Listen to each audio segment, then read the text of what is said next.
Hi friends, ಎಲ್ಲರಿಗೂ ನಮಸ್ಕಾರ. Welcome to my channel. ನೋಡಿ, ಇದು ಯಾವ ಕಾಯಿ ಹೇಳಿ?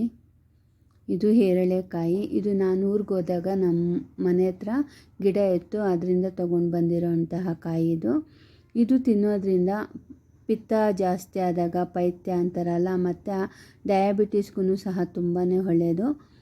ಮೊದಲಿಗೆ ನಾನೊಂದು 10 ಟೇಬಲ್ ಸ್ಪೂನಷ್ಟು ಆಯಿಲ್ ಹಾಕ್ಕೊತಾ ಇದ್ದೀನಿ. ಇದರಲ್ಲಿ ಚಿತ್ರಾನ್ನ ಮಾಡೋಣ. ಉಪ್ಪಿನಕಾಯಿನೂ ಸಹ ಹಾಕ್ಕೋಬೋದು.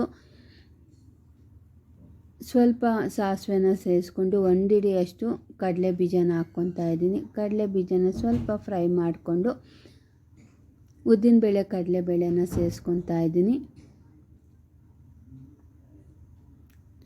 ಮತ್ತು ಹಸಿಮೆಣಸಿನ್ಕಾಯಿ, ಕರಿಬೇವು ಸೊಪ್ಪು ಇಷ್ಟನ್ನು ಹಾಕ್ಕೊಂಡು ನೋಡಿ, ಬೇಳೆ ಎಲ್ಲ ಸ್ವಲ್ಪ ಕಂದು ಬಣ್ಣ ಬರೋವರೆಗೂ ಫ್ರೈ ಮಾಡ್ಕೋಬೇಕು. ಚಿತ್ರಾನ್ನ ಅಂದರೆ ಅರಿಶಿನ ಇಲ್ದಿರ ಇದ್ದರೆ ಚಿತ್ರಾನ್ನ ಮಾಡೋಕ್ಕೆ ಆಗೋಲ್ಲ.